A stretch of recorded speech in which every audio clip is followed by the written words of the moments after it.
Vamos ver qual a desculpinha agora. Vamos lá. O deputado Eduardo Bolsonaro rebateu o ministro Alexandre de Moraes.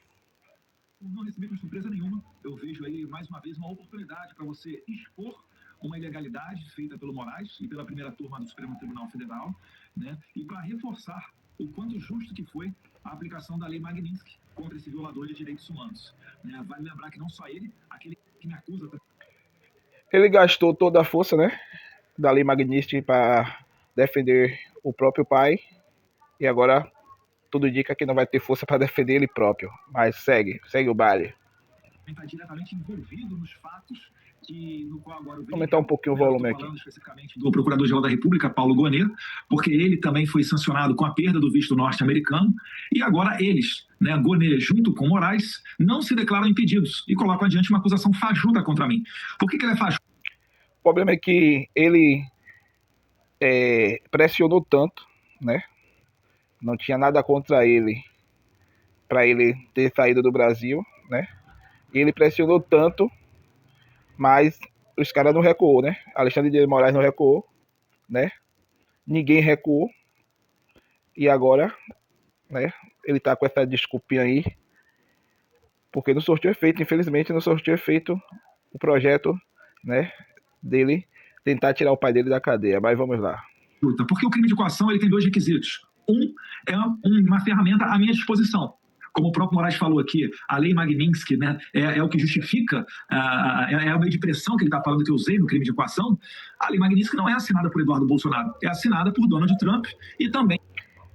É uma desculpa aí esfarrapada, né, porque a desculpa é que a Lei Magnitsky não é assinada por ele, mas a pressão veio dele, né.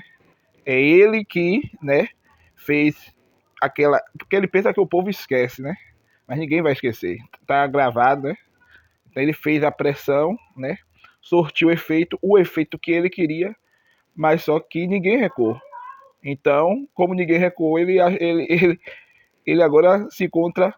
Eu quero ver como ele vai fazer para ele se defender agora, porque o cartucho dele todo, as balas dele todas, ele já gastou.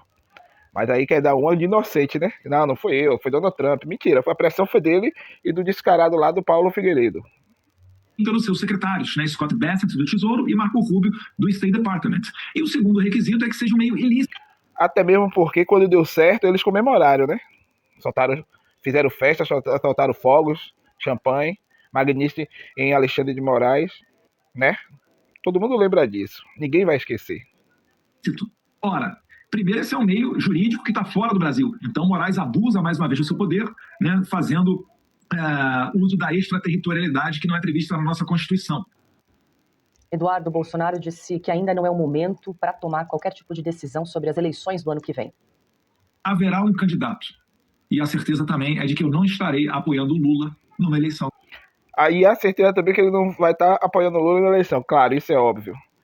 A certeza também que eles vão indicar um candidato.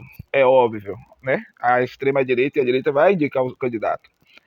Mas uma certeza também que nem ele nem o pai vai ser o candidato. Só para fechar. No ano que vem. Agora, tem água para passar embaixo dessa ponte. Por exemplo, se algum governador que você citou vier a ser o candidato, ele tem que se descompatibilizar apenas em março. Então eu pergunto, por que isso está sendo discutido agora?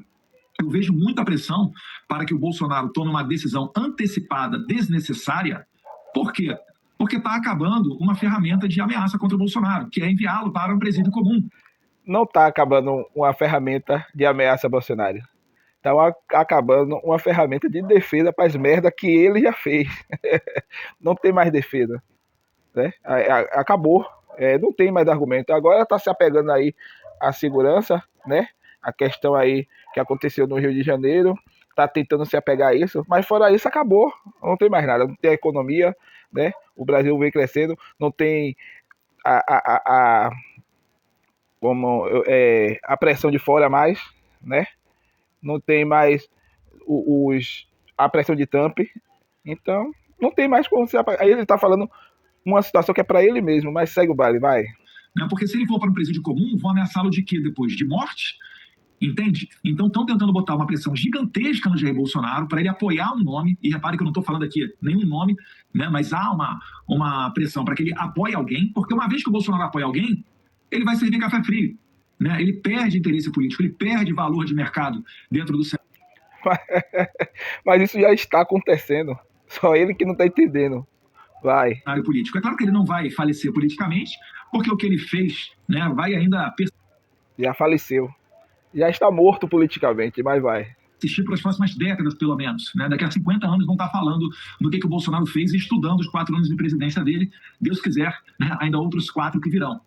Então, esse é um assunto que eu vejo que ele não é prioritário. Prioritário agora, né, é a concentração nessa questão do envio dele para um presídio comum, né?